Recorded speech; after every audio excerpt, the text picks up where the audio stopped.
Some of you are probably going to choke on this a little bit, but in the average, and I'm stating average 2-hour match, the ball is in play less than 10 minutes.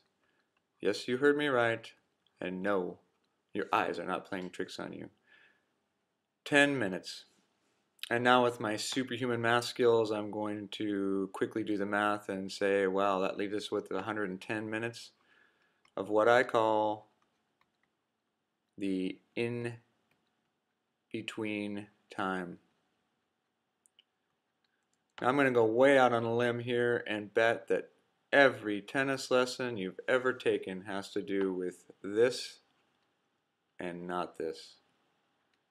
And I'm wondering, doesn't that seem a little weird? We have got this huge number here that nobody's dealing with, and everybody, all the people you're trying to beat, are all, it's like a traffic jam fighting over this 10 minutes here. They're all focusing on this, and nobody's doing anything with this number right here. This is the time we've how should I say, we've stepped into the mental realm of the game here with the last couple videos. This is the time when you guys go haywire. Not in this time. Points are too fast for thought. That's training. That's just instinct. That's your practice skills right there. This time right here, this is when you guys turn on yourselves and start eating your liver. So what I'm going to suggest is, first of all, let's see how the time breaks out.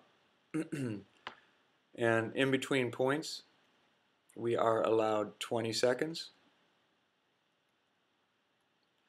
In between games and on changeovers, we get 90 seconds. I think a good place to start is a plan on how to use this time.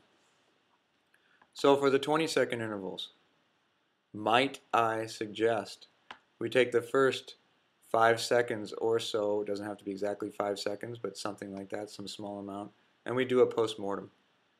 We make sure that everything we thought was going to be true is true, that our opponent's backhand really is weaker and all that stuff. The next 5 seconds or so, we plan the coming point. And by plan, I don't mean we plan it all out entirely, because it can't be done. We plan where we're going to serve to, hopefully getting a certain return, or we're going to return to spot X, hopefully getting shot Y in reply. And then the remainder we use to get ourselves fired up to play the point.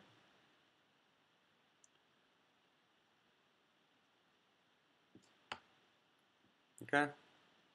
Hopefully that'll point. Jeez, learned to write. Okay, for the 90-second intervals, this is between games and on changeovers, right?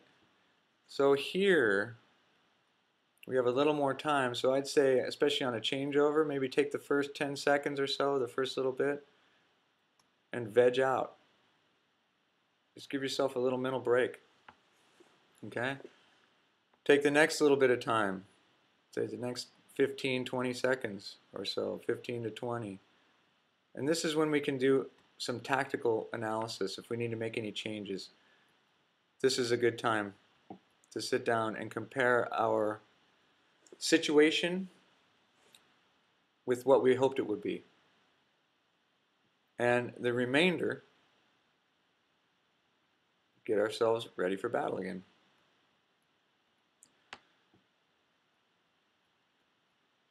And we keep doing this, just like I said with the previous video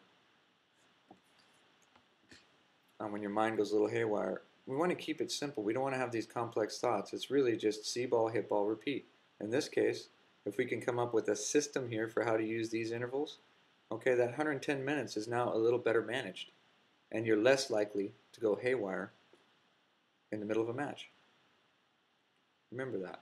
110 minutes that nobody, your opponents, the people who are teaching you, nobody's focusing on. Everybody's over here fighting over the same 10 minutes. I bet you get better at this, you start winning those matches without even having to hit a better forehand.